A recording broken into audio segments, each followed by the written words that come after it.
Welcome to the Starting Over Podcast. I'm your host, Edward Shelton, aka Dark Logos, and this is the show where we look at the strategies, tactics, and mechanics behind the game of heroclix. Yeah, I know it seems sad that you're primarily hearing me just for set reviews, but I should have some stuff out coming up soon with the Oklahoma States going down. I'm going to be 100 with y'all. I don't think your boy is going to do too well this time around. Primarily, I got some teammates coming in. I think also the army of the Clicksmen are coming up from Texas in force. Juggernaut. I think this is going to be a throwdown of epic proportions. So, yeah. I'm sort of sad more people can't show up. I think this is going to be great for seeing clicks in person. So, hey.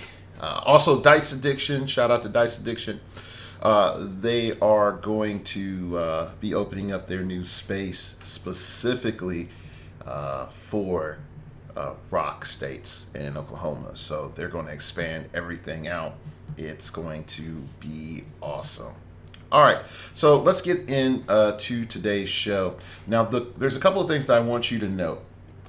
And I'm going to tell you this up front, and for new people, or you just haven't been paying attention to what I've been doing. I normally split this up into two parts. There's part one, part two, and it may and sometimes be a part three, just depending on how long this goes. I am probably betting that there is going to be a 3 parts. For a couple of reasons. Number one, there are a lot of mechanics to go over. Number two, there are a lot of figures. A lot of figures that I think that are actually worth you considering for meta play and also local meta play. And more importantly, I think there are several nuances that I feel that need to be gone over for the figure before we sort of continue. So there's going to be multiple points where I might stop, break something down, and that might take a couple of minutes. So just be mindful that this is going to be in multiple parts. If you started at the previous parts and you walked your way back, I'm sorry. You should have listened to me at the beginning of the other parts when I said start at the beginning. So, let's go. All right, so first off, we have Invisible Woman 002. Now, you might say, Dark Logos, you didn't start with Mr. Fantastic. Yeah, because he sucks. Let's start with stuff that's good. Invisible Woman. In the beginning, Invisible Woman increases her attack total +1 for each 4 in her finalized roll, which is meh. Form the new Fantastic Four. This is the key thing. So if you hear me say form the new Fantastic Four or swap out your Fantastic Four, this is primarily what I'm talking about. Form the new Fantastic Four. At the beginning of the game, you may replace up to 4 friendly characters with the same number of characters from your sideline on their starting clicks. All replacement and replaced characters must have the Fantastic Four keyword and different names. The total points of the replaced characters can't exceed the total points of the replaced characters. Replacement characters can't exceed the total of the replaced characters. So pretty much, let's just say this. I have 40-point Invisible Woman on my team. I pretty much know a majority of the time I'm going to swap her out. And then I'm going to bring in, let's just say Valeria. Okay, so that's a 1-to-1. But let's just say I want to bring in a 150-point Surfer, and I have a lot of other cheaper people on my team. Okay, well, on my sidelines. I could bring in Surfer, replace the cheaper characters, the probably more expensive characters on my team with cheaper characters so that I can run Surfer. So there is a lot of cool things that you can do with this. I feel personally that she is good enough to stay in about 50% of the time. And I know some folks be like, what? Really? Just 50% of the time? And now bear with me. She is set up for you to functionally either be running and gunning, because she has TK, or she is helping you fortify a position. Now, depending on what you have, her fortification abilities may not be the best. And depending if you can afford to upgrade points or not, you're better off dealing with other figures. So I am just pointing out, like just starting off, is she like the hotness of hot? No. Is she a quality piece? Yes. And she gives a lot to your team. So I definitely feel that you need to be up on game with Invisible Woman. For 40 points to also have a stop click, considering that she's going to be defending most of the time, make sure, it pretty much makes sure that she's going to be a 2-hit, you're going to have to invest 2 hits to kill her. And that is a lot for 40 points. So for WizKids, bravo, WizKids. I give y'all the not just the smoke, but the fire. And I'll go fuego on you all the time. But this is good. I really don't hate the first 4 figures of the set. But you're going to see, like, functionally, there are only the first Fantastic Four. There are only 2 that are good, okay, that are competitive. And I know folks will be like, but Dark Logos, you said that you weren't going to, give them the fuego. Like, yeah, but I'm just saying, just because stuff is functional and is nice and designed does not necessarily mean it's good or competitive. Okay? Just being 100. Just throwing that out there. Okay. All right, next up is the Thing. And some of you might be saying, well, why are you skipping Johnny, a Human Torch? Spider-Man team ability isn't enough to compensate for Johnny's dial. It really isn't. So he should have had Psychic Blast on his first click, not his last click. And anyway, so I'm going to leave that alone. So let's talk about the Thing. All right, so next up is the Thing number 4. Why is the Thing good and Johnny is not? And well, there's a couple of reasons. Number 1, there are other mechanics in the set that synergize with the Thing and make him stupid. Okay? Number 2, at being 40 points, being able to go in, charge, pick up a heavy object, and just smack somebody with it is also good. Number 3, he's in Dom. He is the only one of the Fantastic Four starting off that is in Dom. He also has shape change, which, in all honesty, if you were to knock him past his shape change, you more than likely knocked him to stop. In which he gets an impervious click. So yeah, I would definitely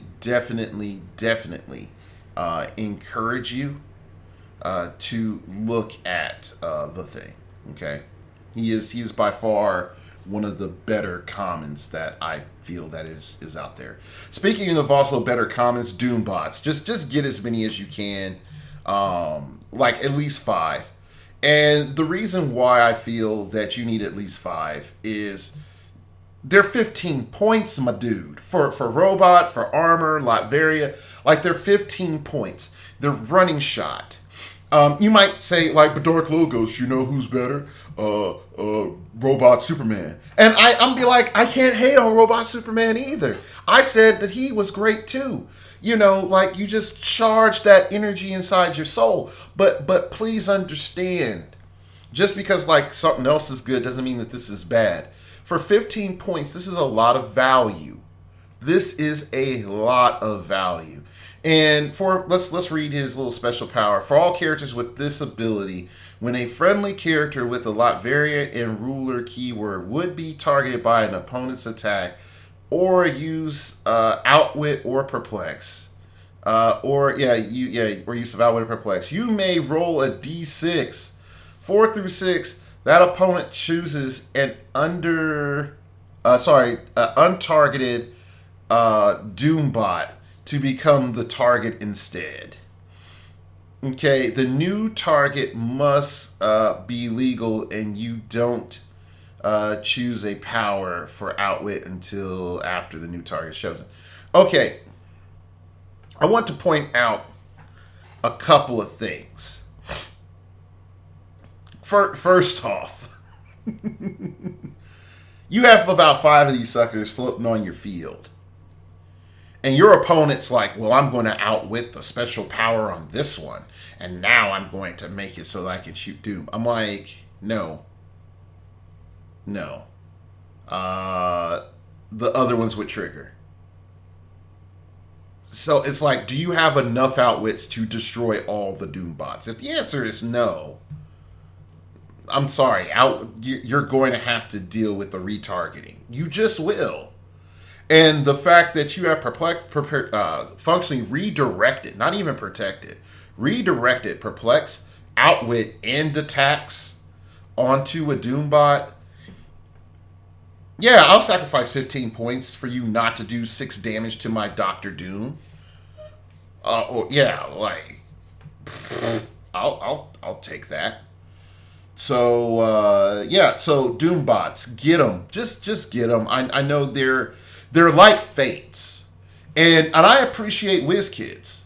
You're gonna hear me say this. I appreciate WizKids for not mucking this up.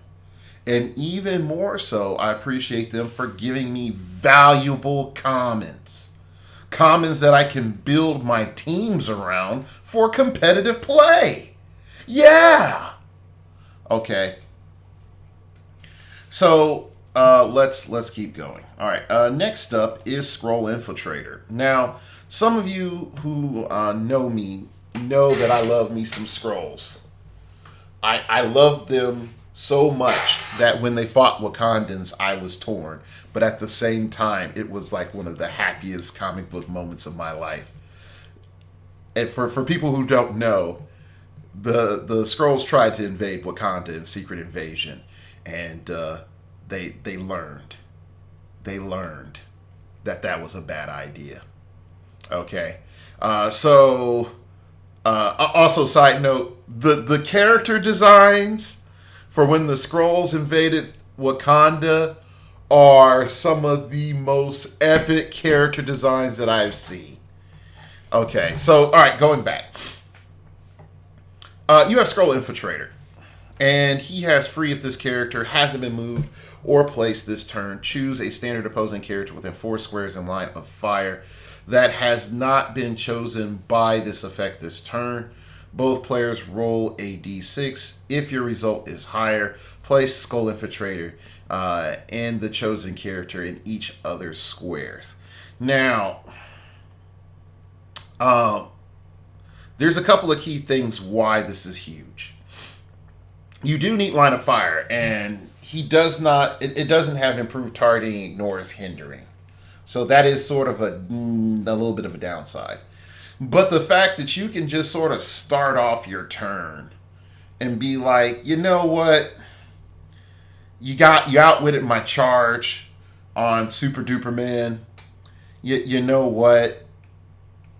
I'm just gonna swap. I'm gonna swap. Yeah, Scroll Infiltrator is dead, but I'm just gonna swap places with you and your beat stick.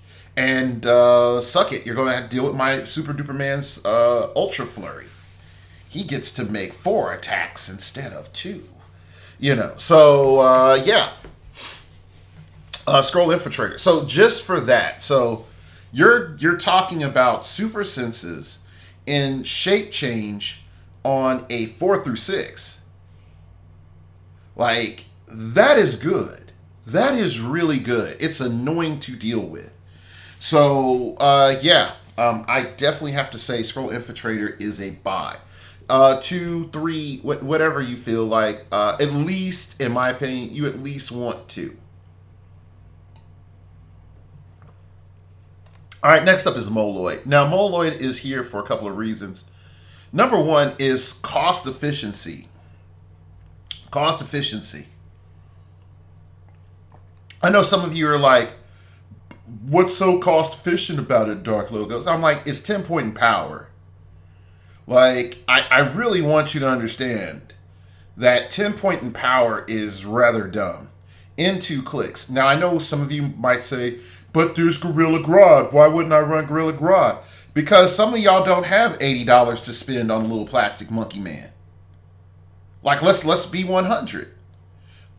Which, if you need a 10-point in power, and I'm not saying Grodd has less utility than Moloid, or Grodd is inferior to Moloid, but when we're talking about real life here, which would you rather have? A Moloid that costs you $1, or a Gorilla Grodd that's cost you $80? Okay? I'd rather have the Moloid. If I'm being honest, if I'm looking at my wallet and I'm feeling that cashola flowing through my pockets like sand, I'd rather pay for a Moloid. And the fact that the Moloid also will synthesize with the Mole Man is another good thing. But the issue that I think that a couple people need to sort of sort out and be grateful for WizKids on is, and from a game design perspective, number one, this is a low rarity figure. Again, hand claps to WizKids. Hand claps to WizKids. Because I previously, to get this point value, had to track down the chase. But now I have it in literally the following set. I have this in a common, which should be happening more. Not only that, these things are tiny, so I can like carry them around, charge with my standard figure, feel great. Like I'm just feeling all the love. Next, which is also great, is Destroy Surface Dweller Cities, Plasticity. Not the best part, but I understand Plasticity, sidestep stealth, so they have a little bit higher level of survivability. Power. If Moloid and another friendly character named Moloid are adjacent to the same piece of blocking terrain, destroy it, then remove an action token from both of them. I mean, that's a little dumb. Oh, hey, guy, do you like increasing your damage, your melee damage by +2, plus destroying walls, and then also taking tokens off of those guys? Yeah? Welcome to Moloid. So, yeah, Moloids are good. I think there's something to consider. There are tons of different utilities for them. I think underestimating what you can do with Moloids is foolish. So is it worth running your Moloid swarms with 8 Molemans from previous versions and then just sending out Molemans and Moloids and Gigantos and stuff? Yeah, in your fantasy game, yeah, your Gigantos will be hitting for +3 damage. But functionally, if you realistically look at this, this is probably one of the better common meta figures that we've gotten from WizKids. It's in full parity with the Fate having enhancement. It's in full parity. So we're getting in power at the same point without the initial investment in the Dr. Fate. But some people can argue you have Mole Man. So fair enough. Okay. Next up is number 9, Spider-Man. And when we're looking at Spider-Man, there's a couple of things that are very important with him. He has improved movement, ignores characters elevated and hindering, which is, you might as well just say, like a little infinite symbol. Like, you might as well. He's close to just ignoring everything but walls.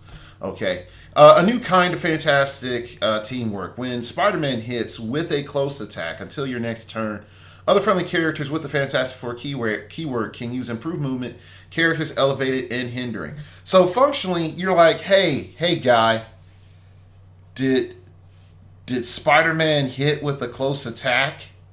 Now your thing can just ignore all these other people and just run all over the place. Your invisible woman is no longer tied up. She's out of there. Mr. Fantastic was already out of there anyway because he had plasticity for almost half his time.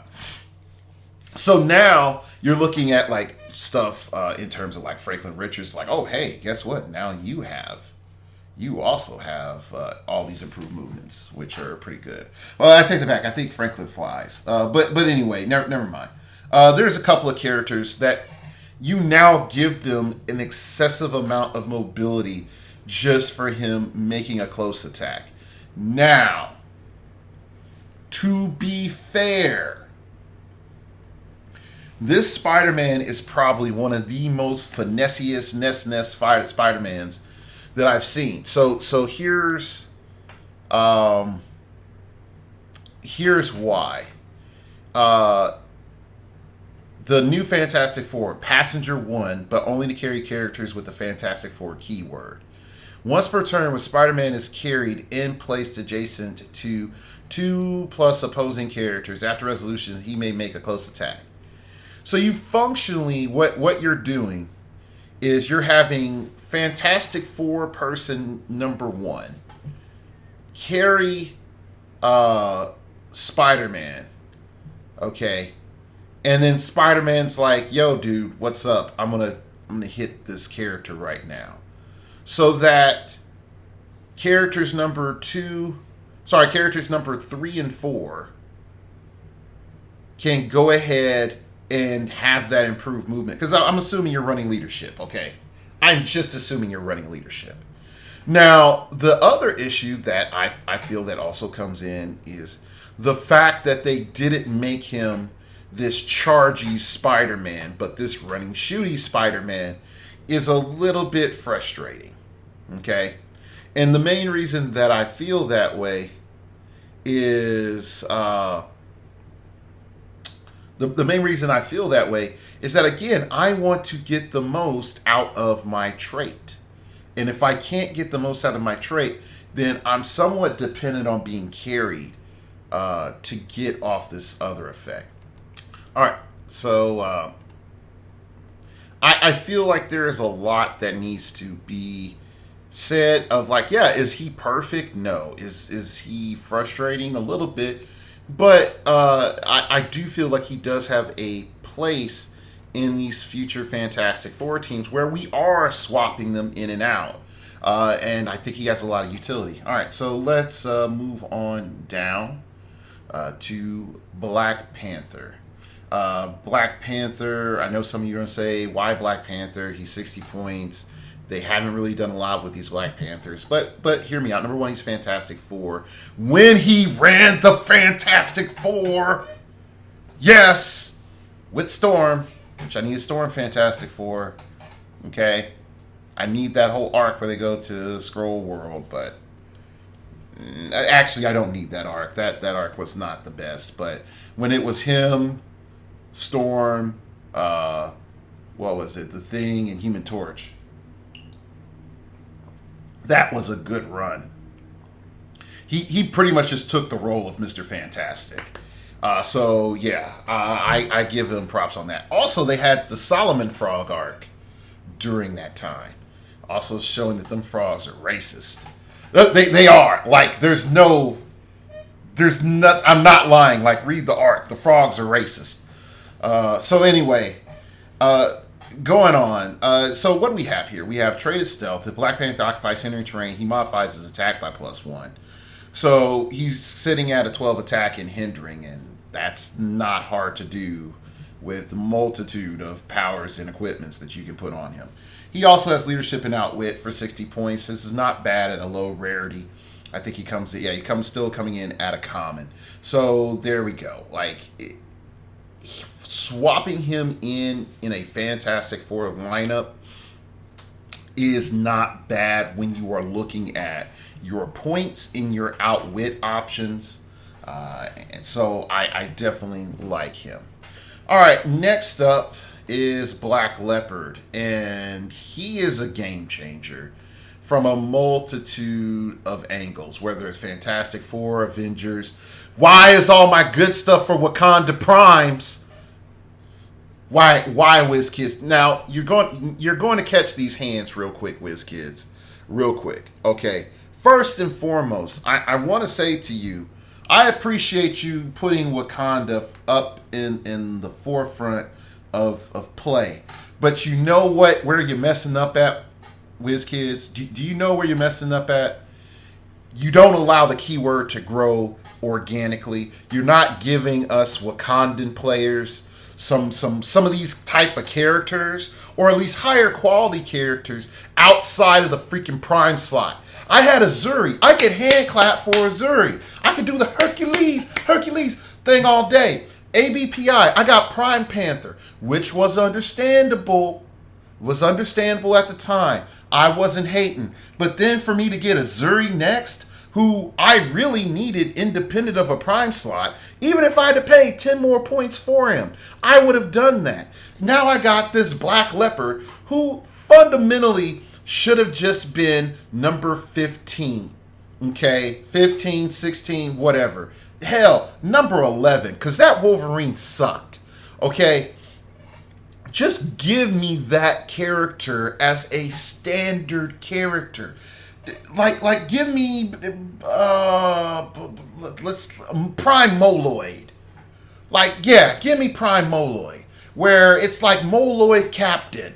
All adjacent, friendly monsters get +1 attack and damage. He would be hot fire. Everybody would love him, and he would have enhancement. Okay. All right, so yes, it wouldn't be like the most perfectest thing for the Moloids, but everybody would want him. Give me a Black Leopard-like character for my Wakandans that is not Prime. Thank you very much. Sincerely yours, Edward Shelton, aka Dark Logos. Salutes to y'all. Okay, so let's go. Postscript. Keep the Wakandans coming. Stop the BS. All right, so let's talk about Black Leopard. Black Leopard is probably one of the best shenanigan controls in the game right now, considering his keywords. So let's look at it. He has improved movement, ignores hindering. He has the fight for equality and Rudyard, which I'm not familiar with what that story arc was about, so I'm letting it go. The maximum attack and defense and damage values of opposing characters within 6 squares in line of fire are each equal to Black Leopard's printed values of that type. Yo, you had that close combat expert? Sucks to suck. Oh, you had that range combat expert? Sucks to suck. Oh, you want a hypersonic speed in with all those perplexes on you? Sucks to suck. Okay, the fact that Black Leopard, due to proper positioning, can limit your opponent's advancements and force them to overextend and possibly not have coverage, or create placement situations that may be non-optimal, it gives Black Leopard a huge advantage. Remaker Ring on Black Leopard is also huge because, again, poison shape change becomes an issue, because if my opponent has to sort of create this barrier so that I cannot see using Black Leopard, sometimes they're not using characters with damage reduction. Getting a free damage off and just discouraging your opponent from going in is a good thing. Also, another line of defense on Black Leopard isn't bad. Giving him a rollout is not bad.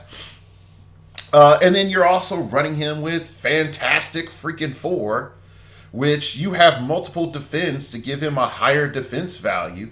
So your opponent is coming in, let's just say they're coming in making a melee attack on Black Leopard, and you have that Invisible Woman's defend on you of an 18. They're coming in to attack you a 10 on a 20, because again, you still get your combat reflexes. They're not able to modify their stats, and you're just sort of looking at them like doop-de-doo. Even worse, okay? Even worse, let's just say their attack value is 10, and you perplex down their attack. It specifically says that their maximum attack in defense and damage values are Black Leopards. So let's just say they are exactly Black Leopard stats. Guess what? I perplex you down, you're a 9 on my 19 or 20. What are you going to do about that? Nothing. Nothing. You're going to do nothing about that.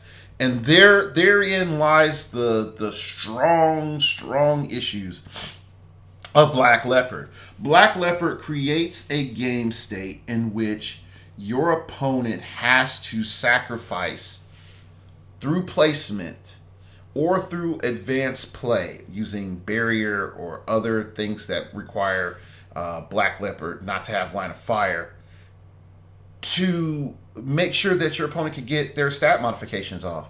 And I think that is wonderful. That is a balanced control, and I think it creates a lot more problems for your opponents.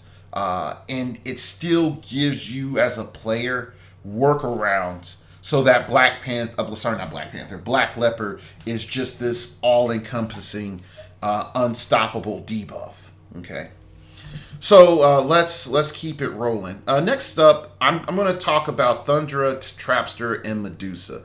Now, I know some of you might say they are crap, but I'm going to review, sort of take you behind the veil, show you not the holy of holies, but I'm at least going to show you the inner court, take you from that outer court into the inner court.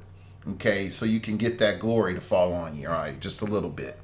All right, so first off, I'm going to introduce the Frightful 4 trait, and each Frightful 4 has a different bonus. And it becomes important because, as we're going to see later on, the Frightful 4 are working just like the Fantastic 4 with less point flex. Okay, a lot less point flex. But, and I want to make this clear, but they come back with very strong static effects. Okay, and I think some people might have underestimated the strong static effects that they have. So let's sort of get into it. So first off is Thundra. She's just a straight up charged brick piece. Her unique modifier is for Frightful 4 is during opponent's turns, friendly characters with a Frightful 4 keyword modify defense by +1 for each attack that is resolved this turn. Doesn't affect first attack. Okay. So if your opponent makes an attack, you get +1 defense for each attack after the first attack. So the first attack went off, standard defense. Oh, did they whiff? Guess what? I'm +1 defense. Oh, you come against me again? Did you make an attack on any of my guys? Oh, guess what? I'm +1, another +1 defense. Oh, no. Yeah, it's like, I'm +1 defense again. Did you make a third attack? Oh, you just whiffed because I'm +2 defense? Well, that sucks. I was +3. Bring your trouble alert butt on. Like, let's go. It's not going to hit. I'm +3. Okay? So, from a defensive standpoint, Thundra is great. Now, note, they don't have to be adjacent to each other. They don't have to be like, Woosah, I need to see you. I need to see you, buddy. No, they're just like, we are wrecking your house. We're wrecking your house, son. Okay. So, there's that. She has Giant Reach 2 when Thundra makes a close attack after resolution. You may place a hit character in an adjacent square to her. So pretty much she just goes Scorpion on these foes. And that allows you to bring some people out of stealth, which is great. Which is great for your Frightful 4. All right, so going into Trapster again, what is our modifier here?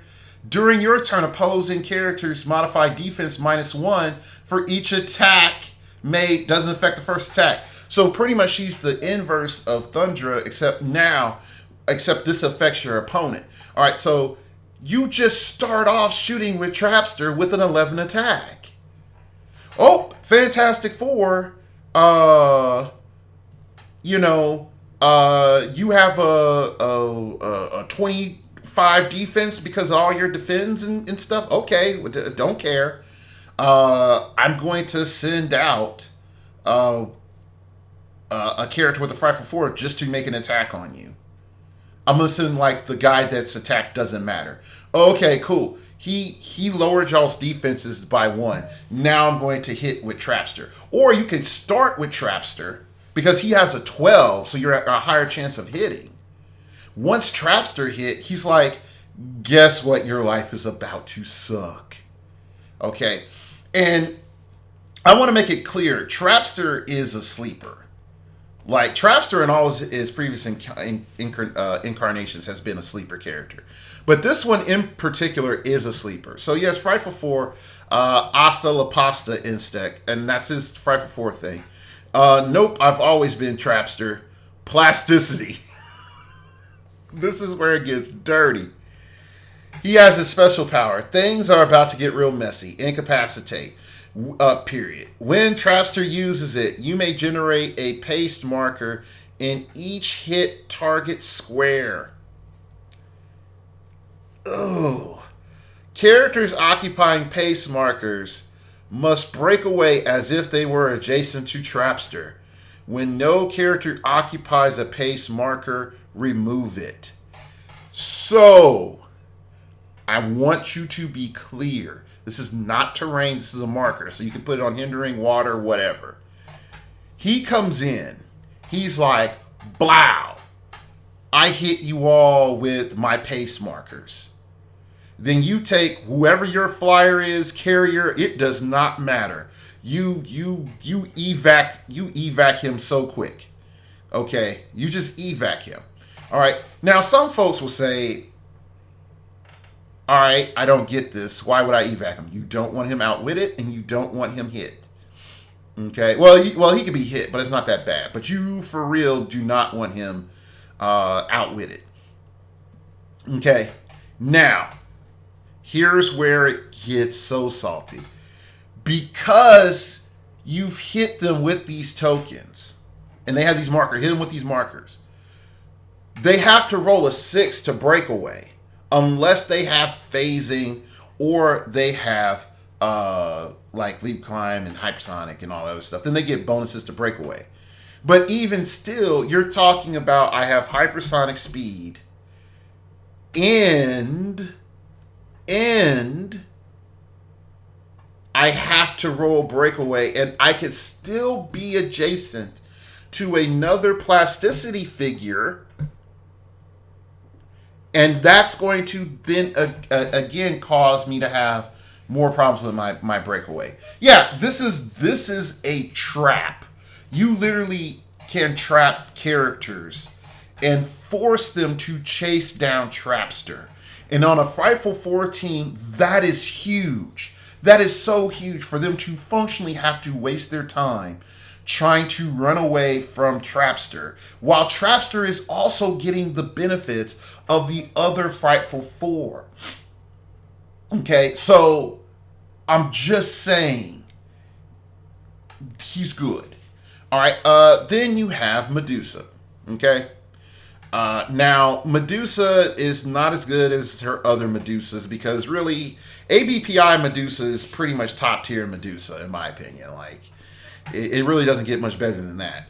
But this Medusa gives all Frightful 4 shape change, which is killer when we get to Super Scroll.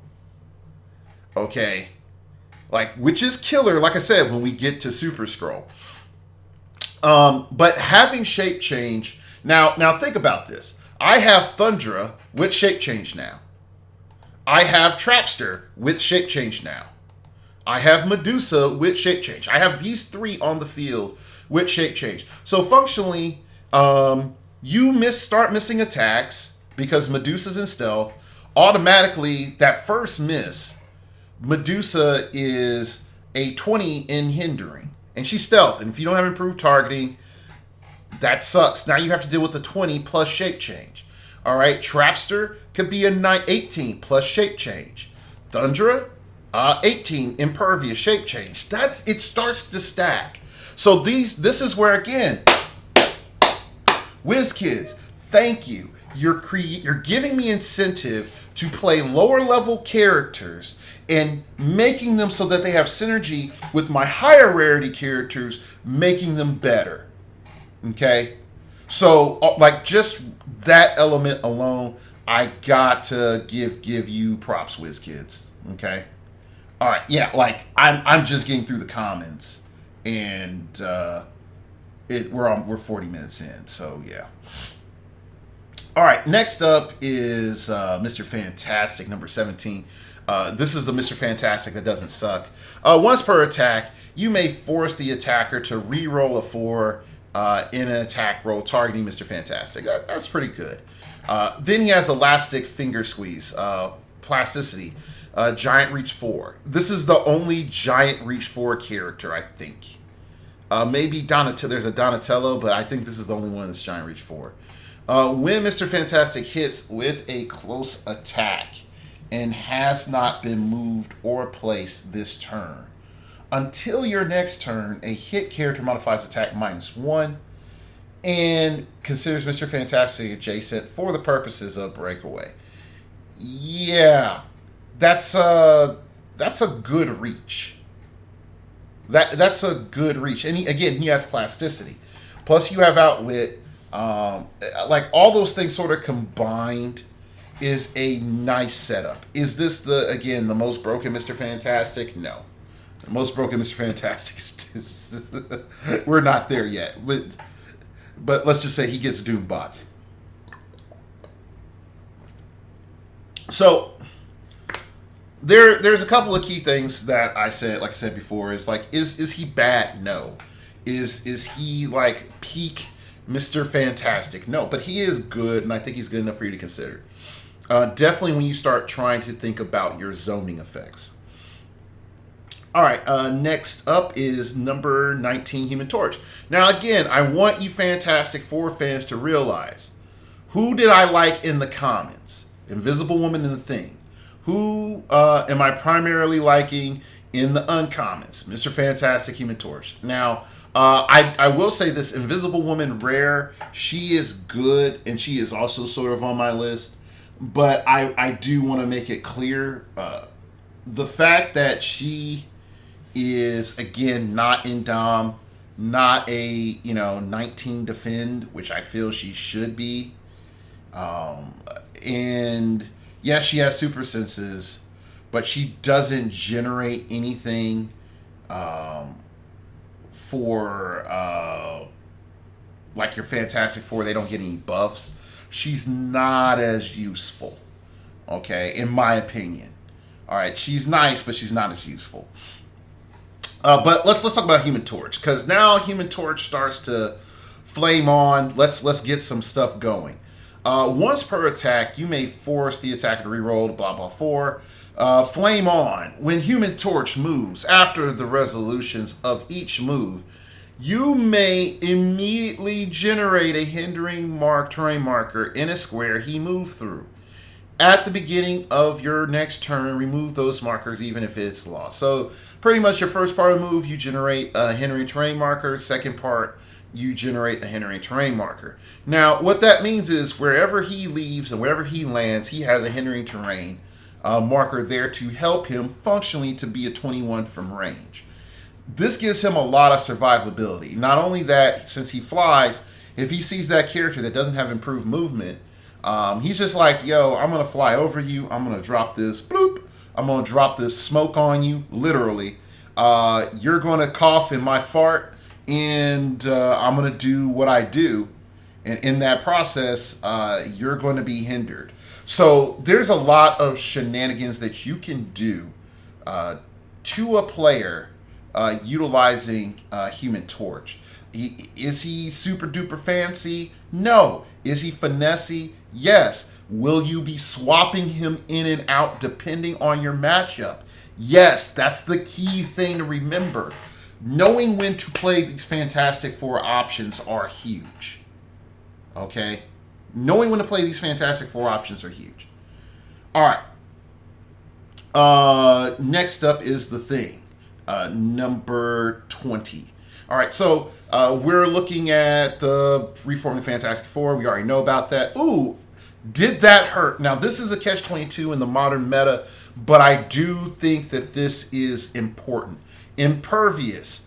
When the thing uses it and succeeds during a close attack, after resolutions, deal the attacker 1 penetrating damage. Now, why is this a big deal? Let's just say I am getting Colossal Retail by Dark Phoenix. Okay? I roll Impervious. I roll a 4. Oh, guess what? I get to re-roll it. And I know, again, some of you are going to be like, why does this matter? Dark Phoenix does penetrating damage. Hear me out. I roll a 5. Dark Phoenix is going to take 1 penetrating damage. Okay, if Dark Phoenix didn't KO anything, Dark Phoenix is dead. Phoenix hits me. Same thing. Magneto hits me. Same thing. Okay? So, even if you deal penetrating damage, I can still roll for Impervious. The damage is still dealt. I get to, if an attack is successful, I can roll for it. We just don't, because it's like, well, there's no reason. But the fact is that I can use this to gimp Colossal Retails and make you really think twice about retailing onto the thing is important. Okay, so keep that in mind. This is why, like, he's on my list as, like, yeah, you really want to play him. All right, next up is Dr. Doom. Now, I am pro Dr. Doom at 95 points. Now, I know some of you would say, man, Dark Logos, why? Why? That doesn't make any sense. And hear me out. 45 points is not bad. I understand. 45 points is not bad. But Becky, I feel that there is a lot of stuff that can be done with this Doom. So first off, it says, why do, you play 5 points, why do all your robots look like you again? When placing characters during game setup, place Dr. Doom on his card and generate 2, count them 2, 005 Doom bots in your starting area. This game, when a friendly 005 Doom bot is KO, you may immediately place Dr. Doom from his card into their square, and must do so if no other friendly Doom bot is on the map. While Dr. Doom is on this card, 00 Doom bots can use leadership. Now, 95, and I can also see if you want to use this on your 50 points, considering you're playing 5 points and your 45-point dial. This can be big. This can be really, really big. And there's a couple of reasons why it's big. I mean, first and foremost, all of your Doom bots having leadership, utilizing not Doom's keywords, but your the Doom bots keywords, could be game-changing in some situations. Also, the fact that you're going to have that plus to action a little bit more secured on the map. And if you're running a bunch of Doom bots, then yeah, that's definitely secured with your leadership. So you don't have to worry about your actions. Also, when it's destroyed, you're just like, hey, guy, was that your last attack of the turn? Yeah, it was. Out pops Running Shot Pulse Wave Doom. Sucks to be you. Sucks to be you. 12 attack, too. 12 attack. Yeah, it's coming. Boom. So that to me is a bigger game changer. Now, I know some of you's like, hey, man, again, that 45-point dial. Hey, he's able to get the enhancement for the Doom bots so they're hitting harder. Yeah, they are. And you also get all your other silliness with your Doom bots. But, and again, Becky, I gotta bring you back.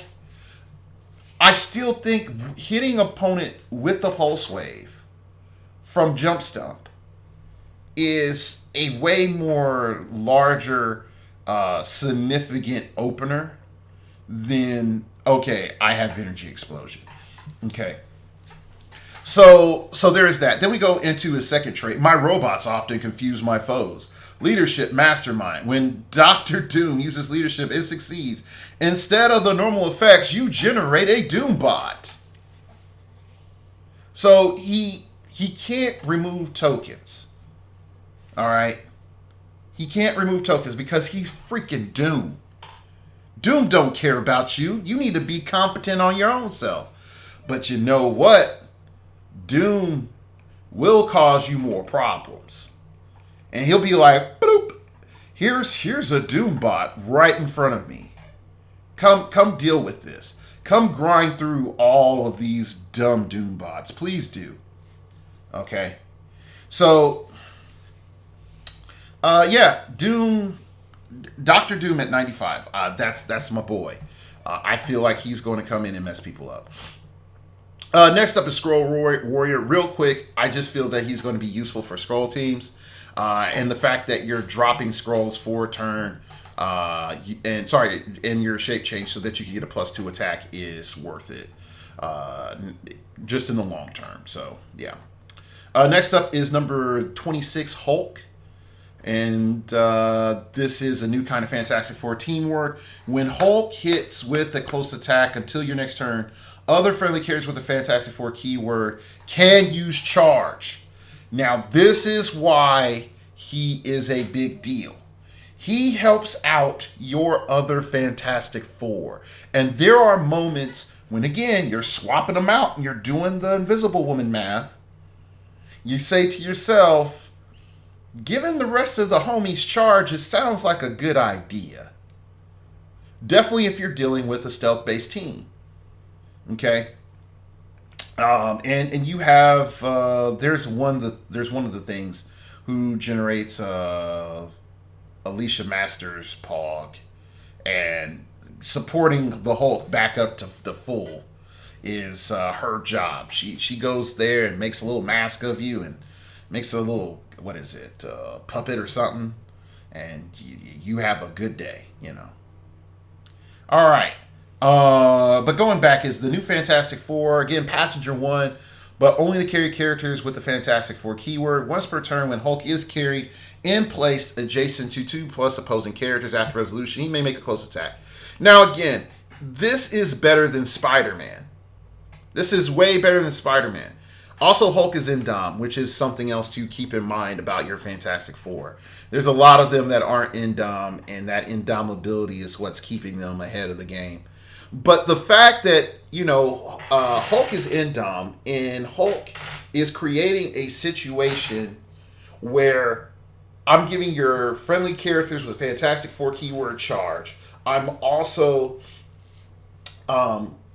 creating a huge advantage for my teammates. And more importantly, he has his special power charge, but does not have speed. I'm all up in your face. Seven move charge. And I can perplex that up to 10. And with Fantastic Four, there is more than enough perplexes for you to think about. Okay, so yeah, Hulk, big homie Hulk, right there. You gotta be thinking about him. He needs to be in your repertoire. Next up is Ghostwriter. I'm looking at Ghostwriter number 26. Ghostwriter coming in at 40 points, having charge, and this is where I feel you get the most bang for your buck. Is the 40 points. I think the 80 points is not bad. I don't think it's bad. I think that you need to have a game plan with the 80 points. But with us, let's start with the 40 points. At 40 points, charge, precision strike, 3 damage, 18 defense. When Ghostwriter is given a move action after resolutions, remove an action token from him and he can use stealth until your next turn. That's pretty good. Okay, he's a nice little, hey, I need a little bit more oomph. I need a little bit more punch. I'm dealing with super senses this turn. I need to make sure that my cheap guy does that. So there's that. Also, he's going to die. So if you might need that trigger, send in the Ghostwriter. Now, at 80 points, hear me out in my frustrations. You get your special power, you get phasing teleport. When Ghostwriter uses moves 4 squares or less after resolution, he can make a close attack. Now that 4 squares is not bad. It's sort of the, I sort of ultra instinct over here and punch you. But realistically, there is only one character in the matchup that I think that you really want to make sure you have this for at 80 points, and that is Trapster. Like, this dude does not care about Trapster. He's like, like he fades over. Like what? Like dimension shift. Boom! Like, punching for a 12 attack. That's pretty solid. Okay. But again, no stop click. All right. Then you have Pin and Stare, Energy Explosion, Pulse Wave. Once per turn, when Ghostwriter hits an opposing character that damaged a friendly character since your last turn, after resolution, deal the opposing character penetrating damage equal to their action tokens. Again, no stop click. So,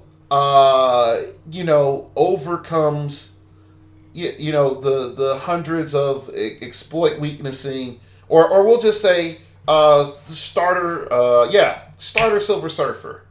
He zippity doo-dahs on his magic carpet ride, and looks at Ghostwriter and is like, I'm invincible. Psychic Blast. Boo! And he's roided up with the Perplex. I can knock him all the way down to Invulnerability.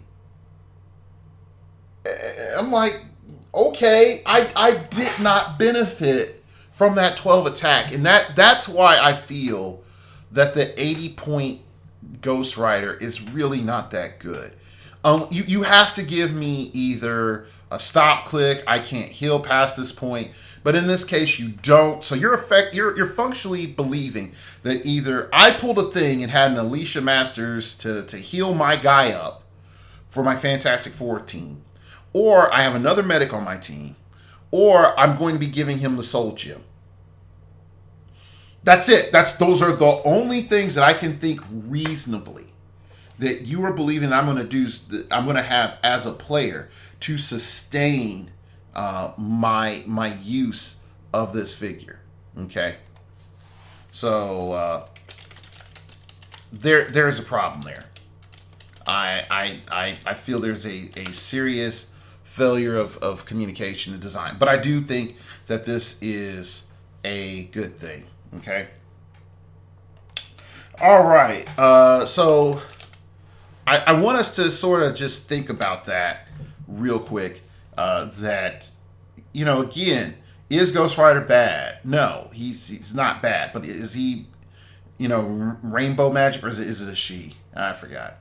There's too many Ghostwriters. No, it's he. It's Robbie. But he's not rainbow magic either. I'm not having my Lucky Charms and Blue Moons. Okay. All right. So next up is. Sorry, I have to coordinate my list here. All right. Next up is Valeria Richards. Valeria. If I have to explain to you why Valeria Richards is good, you need to go to heroclix 101 school. All right. So. First and foremost, she's 40 points for Fantastic Four team ability. Sidestep. All right. Energy shield deflection, 10 attack, 2 damage. Sub 50 points. I believe more characters that are in supporting roles should not crack 3 damage. That's just my personal opinion. Then you have free. Choose a standard attack power. Valeria Richards can use that power this turn. Why is this important? Because literally there's a surfer that picks attack powers. Oh, gosh. Valeria has tons of synergies for characters that can use the powers of adjacent friendly characters. And functionally, she's a pick-a-power. And we really don't have any pick-a-power deterrence because we lost, Darwin and Leech and Sink. And we lost all of those anti-pick-a-power guys, okay? Those guys were like, I put in my 2 years. Time for retirement. I might see you. See you. Space Cowboy. Like Cowboy Bebop. Okay. Da da da da da da. But yeah. So right there, the fact that I can be like sidestep up to you, perplex up my attack. Valeria picks blades. Sucks to suck, homie. Sidestep next to you. Valeria picks Pulse Wave. Valeria picks Steel Energy. Valeria picks Incapacitate. Valeria picks Smoke Cloud. Like, I don't think half the Fantastic Four players were thinking about that. Like, oh man, I got all of these stealth guys that move. How am I going to keep them, protected out in the open, in the middle of this horrid map? Oh my gosh! Valeria could use Smoke Cloud. And she has a 5 range. So what if we made sure that one of these, 80 different, Fantastic Four guys that had Passenger 1 could just pick up the little girl after she, does her little gadget magic and puts up Smoke Cloud. That's all. That's all you got to do. That's all you got to do. So, anyway, going on. Her special damage power. Here, Uncle, I built this for you. Perplex with a range of 8. Just that right there. That right there is that's old school Perplex. That's Perplex after its first nerf. Okay? Because it used to be 10. Unique modifier. When Valeria Richards uses Perplex to target another character that shares a keyword, not Fantastic Four, a keyword, she may instead modify a value except damage by +2. What? What? Really? Hey, Latveria. Hey, Dr. Doom. Yo, come here. Uncle +2 defense. Uncle Doom +2 defense. Because if you didn't read, Future Foundation's arc, and I would tell anyone, Council of Reeds, Futures Foundations is by far the best Fantastic Four that you'll ever read. Best Fantastic Four book that you'll ever read. The first Futures Foundation. I cried for multiple parts during that storyline. Like, I cried so much. And it is good writing.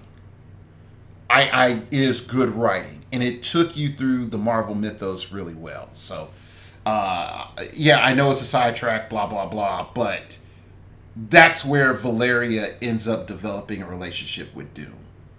So that's where that's from. All right, so she's great. She's great. She by far is a astounding uncommon. That is ridiculous. All right, so next up is Claw. I'm gonna try to wrap this up, and I know dude, this is probably gonna be a 3-parter. So next up is Claw. So Claw is a Frightful 4, and you might be just saying I'm automatically including Frightful 4. Okay, you can say that, but She-Thing is not getting on this list. Just letting you know. All right. But let's look at Claw. So, a Frightful 4 Sonic Wave. Friendly characters with a Frightful 4 keyword can use energy shield deflection. Oh, do you have a rangy team? And I just happen to have Thundra and Claw? I'm +3 from range. Sucks for you. There's just that automatically. That's strong. When Claw is KO'd, Eternity. Oh my gosh. Golden Age, just play Eternity with these guys. Watch your opponent cry. It's not as bad as if Eternity with X-Men, where how stupid that can be. But literally, just watch your opponent cry. What do you mean Eternity has shape change, energy, shield deflection, and +1 defense every time I miss? Every time I attack? What are you talking about? It's like, yeah, that's what's up. You know? So anyway, when Claw is KO'd, roll a d6, 4 through 6, deal 2 penetrating damage to all opposing characters within 4 squares. Like, he's just like, yo, I'm a grenade. You kill me in the wrong way, it's happening. It's going down. Can't touch this. Oh, sorry, can't touch us. Sorry. That was a over right there. Barrier Invulnerability. When Claw uses Barrier, he may count range and draw line of fire from the square of a friendly character with the Frightful 4 keyword. Oh my goodness. Oh. You want to you thought the fact that I threw Thundra up there and she used her giant reach, you were just going to, you know, just bombard her and kill her next turn? No, fool. Barrier. Bloop, bloop, bloop, bloop, bloop. She's protected. You're going to have to at least spend an action. Oh, hey, guy. Yeah, you. I sent up Trapster. He took a shot on you. Guess what? You thought just because you didn't get hit by the incapacitate you're okay? Bloop. Barrier on you. You're not going anywhere. You not seeing the sun. And it's not all right for you. It's not all right. So yeah, Claw, the homie, get... Again, I'm going to point this out. You need to know in your matchup, is Claw good? Because the rotation of the menagerie is important. And I know for some of you are going to say,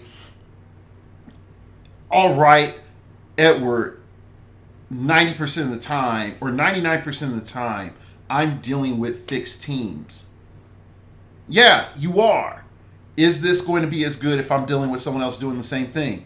Maybe not, because of order of revelation. Okay? Because player 1 has to reveal first. So if you're player 2, you have advantages and disadvantages. Okay? Let's keep rolling, because this is gold. All right, so next up we have Firelord. I think does Firelord? No. Punisher is my last one. So once I get to Punisher, we're gonna wrap this up. So we have Firelord. I'm gonna say first and foremost, welcome back, Firelord. It's been a long time. You shouldn't have left us. You shouldn't have left us, Firelord. Yeah. So, Firelord, 40 points. Welcome back to the welcome back to the shenanigans, people. Welcome back to the shenanigans. Now, I think when it was Nova Corps, I think he was Nova Corps during Annihilation Wave. Nova was also another good series of books. Read Annihilation Wave. Actually, read all the Nova stuff from Annihilation Wave to the Phalanx Invasion, and there's another series of books where he's rebuilding the Nova Corps. It is similar in tone for the reboot or the bringing back of the Green Lantern Corps. Not beat for beat, but there are some similarities. They do rhyme in that way. So you have hypersonic speed and 8 range. If you can't figure out what to do with that, I don't know what to tell you. Like, yeah, he's 3 clicks, but you've got 8 range and hypersonic speed. Like, this is by far one of the best secondary attackers in the history of the game. In the history of the game. And I know some folks be like, Dark Logos, you're too hyped for a 40-point piece. And it's like, no, folks. You do not understand. I want you to do this. Just do this. Go over to Realms. Go into the unit section. Type less than 40 points. Okay? Golden Age. Type in attack value equals 11. Okay? Attack value equals 11. All right? All right, sorry, yeah. Are greater than or equal to 11. Okay, here's what shows up. Wait. Let me redo that. On first click only. It is a... Hold up, wait. It is a short list. Okay, here, you got Roman Reigns. He has a 2 damage. You have The Rock. Okay, but does The Rock have hypersonic speed? No, he doesn't. You got Jacob Marley, and I know, again, this is a review. I know folks will be like, you sidetracked, you rabbit trailed yourself, Dark Logos. But for real, like, you have Splinter. Splinter doesn't have hypersonic speed. You got.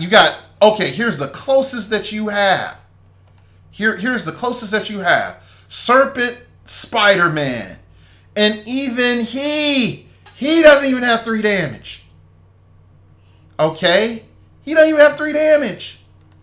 All right, Serpent Moon Knight, Serpent Punisher. Okay, Serpent Punisher is 15 points. Yeah, okay, he was broke. Like him, Serpent Moon Knight. Yeah, I'll give you that. I'll just give you that all day. All right. Battlegrounds, Black Widow, Battlegrounds, Baron Zemo. Captain America from Battlegrounds. Okay, cool. All right. This dude is broke good. All right. So, again, are there some... Yeah, like here's Azuri's a Prime. Like, yeah, are there some good stuff like that? Wendigo? Okay. But hypersonic speed and 8 range. It's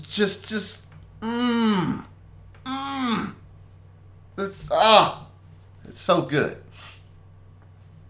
All right, so here's the thing. Let's like again, when we look at the beauty that's Firelord, it's just too much goodness. It's too much goodness. Now at 150 points, I understand if you want to do this just to roll on your friends. If you just want to roll on your friends, yeah, like in sealed, he's going to be a beast. So like, I do not envy you. I also give them credit that they had enough temperance not to give him hypersonic speed on his first click. The fact that they didn't do that feels like they wanted to balance him out. All right, let's go ahead and talk about Punisher number 31A. Again, Cosmic Herald Robot. Flurry, when Punisher uses it, if each attack hits a different target, he may make an additional close attack. I think right there that's just useful. Then, yeah, there's really nothing more than that. Then there is the Prime Punisher. And boy, does this dude sort of come out. He comes out swinging. Now, I am pro, and I know this is going to sound weird. I am pro 30 over, I mean, not 30. I am pro Prime Punisher at what's this date? All right, sorry. At 125 over the 75. Now, I know some of you might say this doesn't exactly make sense, but let's break this down. If we look at the 75 point value, yeah, he starts with hypersonic speed. This dude has no range. He's a punchy dude. Okay. He goes into charge, and the part that becomes interesting is, again, the trait Frightful. Oh, he's Frightful 4. I forgot about that. Strange, heavily armored being, half robot, half alive. Friendly characters with the Frightful 4 deal penetrating damage to opposing characters with 2 action tokens. Again, maybe not the hottest of hotness, but again, based off of matchup, you may want this. But hear me out. So at 75 points, he comes in with the hypersonic speed. He does carry for your Frightful 4. He has Close Combat Expert, Colossal Stamina, Giant Reach 2 on his last 2 clicks. Plus, he's got that Steel Energy, which is not bad. It's not his last 2 clicks. He has Close Combat Expert, Colossal Stamina, Giant Reach 2. Just permanent. So that's useful. Then he has Charge Flurry on his last 2 clicks. I still feel that he needs a little bit something to give him a boost. Okay, at 75 points, because I just feel like he gets deleted. At 150 points, not 150 points, 125 points. He just creates. I feel he creates problems for your opponent. He starts with the Charge Flurry. The fact that he just starts with a Charge Flurry, just like, so he got TK'd out there.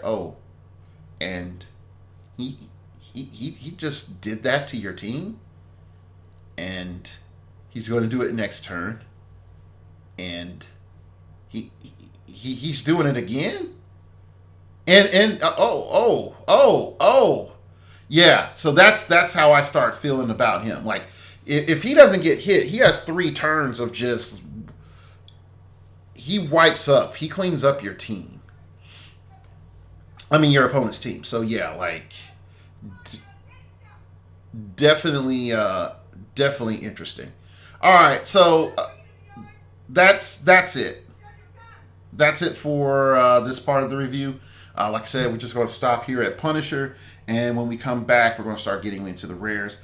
I'm happy. I'm a bit hype on this. I think this is a lot better design set than some other sets. So, yeah. So I will check you